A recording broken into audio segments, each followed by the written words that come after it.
చూస్ country delight, live better. ఇప్పుడే country delight యాప్ని download చేసుకోండి. సినిమా జీవితంలో మీరు పోషించిన దుష్ట పాత్రలకి నిజ జీవితంలో మీరు గడుపుతున్నటువంటి ఈ శిష్ట పాత్రకి సంబంధమే లేదు. Most disciplined way of life ఇది మొదటి నుంచి ఉందండి, మీరు మధ్యలో అడాప్ట్ చేసుకున్నారు? లేదండి, ఫస్ట్ నుంచి ఈ లైఫ్ స్టైల్ లేదండి. బేసిక్గా నేను ఫస్ట్ నుంచి కూడా చాలా వెరీ సున్నిత మనస్కుడిని, చాలా చాలా అభిమానవంతుడిని, మొహమాటం ఎక్కువ.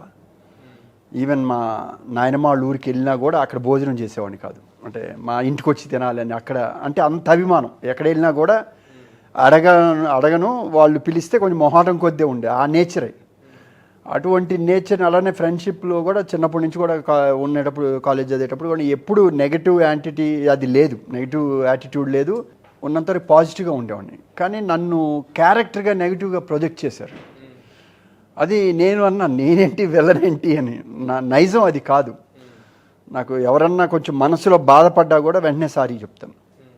లేదు ఎవరిని కూడా ఈవెన్ బాయ్ కాదు, డ్రైవర్ కాదు, ఎవరైనా బాబు అనే పిలుస్తాను తప్పితే ఐ డోంట్ కాల్ ఓరా అనే మాట కూడా రాదు. ఆ కోపం కూడా వస్తుంది, కోపం వస్తుంది, ఏదైనా తప్పు చేస్తే పక్కన వస్తుంది, వెంటనే విత్తిన్ పాల పొంగులాగా తగ్గిపోద్ది. ఒకవేళ అప్పుడు అన్నా కూడా వెంటనే మళ్ళీ సారీ చెప్తా వాళ్ళకి. అంటే అది రాదు, అనవసరంగా. ఎవరైనా ఒకటే, మనం ఎవరైనా మన నోరు బాగుంటే ఊరు బాగుంటుంది. మనకేదో ఏదో మూడ్లో ఉండి అరవటానికి మనకేమి ఇది లేదు. ఈజ్ వర్కింగ్, అంత మాత్రాన ఎవరైనా లేవు బాబు అని పిలవటం ఎవరైనా ఒకటే. నాకు మా మనవనైనా బాబు అని పిలుస్తా, మా డ్రైవర్నైనా బాబు అంటా, లేదా బయట బాబు ఇటు ఎట్టి వెళ్ళాలని అడుగుతాను. అది దట్ ఈజ్ ఫస్ట్ నుంచి నాకు ఆ నేచర్ లేదు. క్యారెక్టర్స్ వల్ల నేను నెగిటివ్గా కనపడి ఉండొచ్చేమో, కానీ అంటే దాన్ని ఏమంటారంటే స్ప్లిట్ పర్సనాలిటీ లాగా. ఒక రకంగా ఇది ఏంటంటే నాలో ఉన్న పాపాన్ని క్షయం చేస్తుంది. ఇప్పుడు మీరు సినిమా చూస్తారు, జీవితం ఏంటి, మనం ఇదంతా ఏది శాశ్వతం కాదు. ప్రతిదీ కూడా మనం వస్తా ఏం తీసుకురాలో, పోతే ఏం తీసుకెళ్ళాం. ఓ సినిమా చూస్తూ ఉంటాం, సినిమా పాత్రలో లీనమవుతున్నాం, మనకు తెలియకుండా నవ్వుతాం ఆనందపడితే, వాళ్ళు డ్యాన్స్ వేస్తే ఉత్సాహంతో ఉండిపోతాం, బాధపడితే ఏడుస్తాం, మళ్ళీ బయటకు వచ్చినాక మర్చిపోయి వెళ్ళిపోతాం. అలాంటిదే ఈ జీవితం కూడా. ఈ లోకంలో మనం వచ్చేది అలానే ప్రవర్తిస్తాం. మన ప్రవర్తన కూడా అలానే ఉంటుంది. ఎందుకంటే ఇది ఏది కాదు. దాంట్లో మనకు తెలియక ఇది నా జీవితం అనుకొని, ఈ సంపాదన నేను అనుకొని, నేను ఇవన్నీ పెంచుకుంటే మనం నష్టపోతాం. ఎప్పుడైతే అవి తెలుస్తాయో ఆ దీంట్లో మనం కూడా ఎవరిని కూడా అనవసరమైన, ఎందుకంటే ఎప్పుడు కూడా మనం ఆలోచించేటప్పుడు మనం ఎందుకు అలా పుట్టలేదు, మనం ఎందుకు ఇలా పుట్టాం. ఇప్పుడు ప్రపంచం మొత్తం మీద ఎన్ని 100 కోట్ల జనాభా ఉన్నారు నాకు తెలియదు. మన ఇండియా జనాభా అయితే 130 కోట్లు అని అంటున్నారు. సో మొత్తం యావరేజ్ మీద తీసుకుని 400 కోట్లు అనుకున్నాం. ప్రపంచం అయితే 500 కోట్లు ఉంది. 500 కోట్లు 5%లో తీసుకుంటే దాదాపు 2.5 కోట్లు, ఆల్మోస్ట్ 5 crores చొప్పున తీసుకున్నా కూడా 25 కోట్ల జనాభా. అంటే టోటల్ 500 మీద 5% తీసుకుంటే మనం ఆ 5%లోనే ఉన్నాం. ఎంతమంది ఫుడ్ ఏ రోజుకి ఆ రోజు రెక్కాడితే డొక్కాడదు అన్నట్టు, ప్లస్ సంపాదన ఉంటే కానీ లేకుండా, సరైన ఇళ్ళు లేకుండా, తినడానికి ఫుడ్ లేకుండా, ఎన్నో రకాల అంగాలు సరిగా లేకుండా, ఇవన్నీ కూడా కర్మ ఫలితాలే. ఈ కాళ్ళు ఇది లేకపోవడం ఇవన్నీ కూడా ప్రీవియస్ జన్మ కర్మ. సో వీళ్ళందరికన్నా పోల్చుకుంటే మనం ఎంతో అదృష్టవంతులం. అంటే ఏదో చేసాం మనకు తెలియక, అందువల్లే భగవంతుడు ఈ స్టేజ్కి ఇచ్చాడు. So we should always be thankful to God. మనకు ఉన్న దాంట్లో తృప్తిగా ఉండి వాళ్ళని కంపేర్ చేసుకుంటే మనం హ్యాపీగా ఉంటాం. మనం మా పైన నన్ను కంపేర్ చేసుకున్నాం అనుకో, హ్యాపీగా ఉండవు. ఈ కైండ్ ఆఫ్ థింకింగ్, ఈ కైండ్ ఆఫ్ యాటిట్యూడ్ మీకు ఎప్పటి నుంచి అలవాటైందండి? ఇది ఫస్ట్ నుంచి నాకు దేని మీద ఇంట్రెస్ట్ తక్కువ అండి. అంటే ఎవరిని పని చేస్తాను వెళ్ళిపోతూ ఉంటాను, ఏది కూడా అట్రాక్ట్ అవ్వను. మీకు సినిమాల్లో జనరల్గా మీకు తెలుసు కదా, ఎనీ సినిమాల్లో ఒకసారి సినిమా వేషం వేసుకుంటుంది, రంగు వదలాలన్నారు కదా.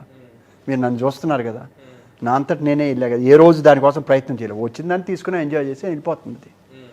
సో ఇది ఎలా వచ్చింది అని అంటే డెఫినెట్గా పూర్వజన్మ సుకృతం ఒకటి.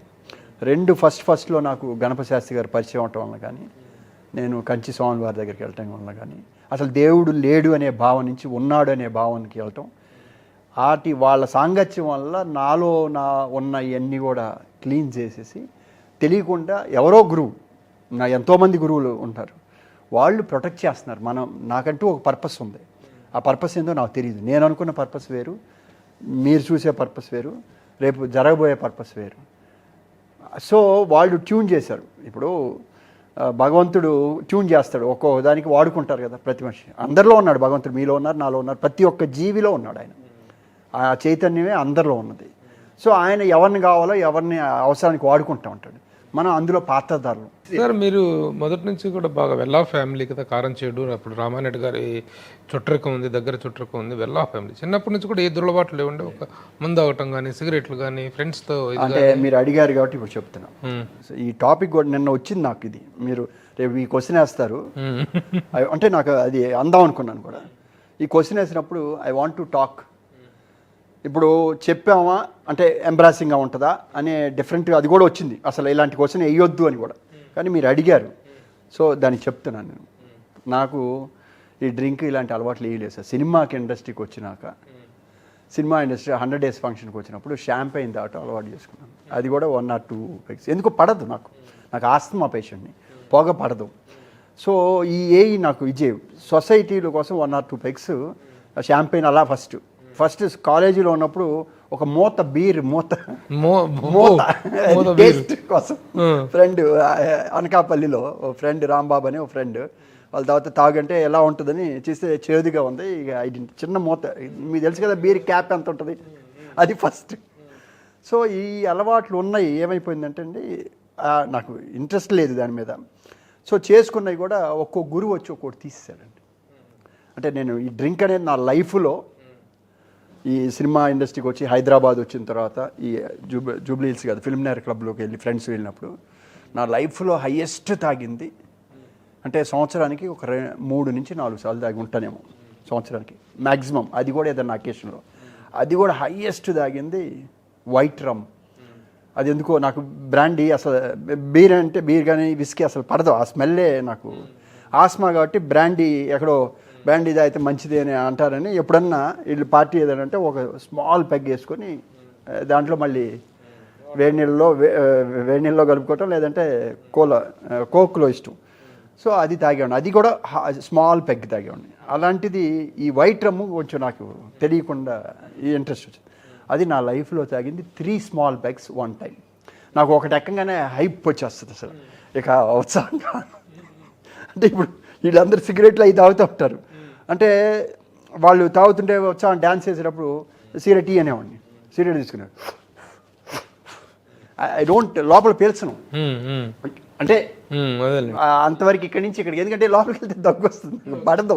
అంటే ఆ స్మెల్ పడదు. నా వైఫ్ అనేది ఆ వైఫ్కి ఎప్పుడు ఒకటే కోరుకుంటాను, నా హస్బెండ్ ఎప్పుడు ఎలాంటి అలవాట్లు ఉండకూడదని తను అదే కోరుకుందంట. సిగరెట్ స్మెల్ కూడా పడదు తనకి. సో నేను అందుకని ఇల్లు వస్తే కూడా ఏమండి స్మెల్ వస్తుందంటే ఏం చేయమంటే ఆడ కూర్చున్నాను, వాళ్ళు తాగితే నేను చొక్కా కంటూ ఉంటుంది కదా అంట. అందుకని అంత ఇదిగా ఉంటుంది. సో లక్కీగా ఏంటంటే ఈ 2-3 పెగ్ అనేది కూడా సంవత్సరం మొత్తం ఒక్కసారే తాగాను. సంవత్సరం మొత్తం మీద తాగి ఉంటే 3-4 సార్లు తాగి ఉంటా. ఇది అసలు తాగుడని కాదు. సుమన్ టీవీలో మీ పర్సనల్ అండ్ బిజినెస్ ప్రమోషన్స్ కోసం కింది నెంబర్కి కాంటాక్ట్ చేయండి.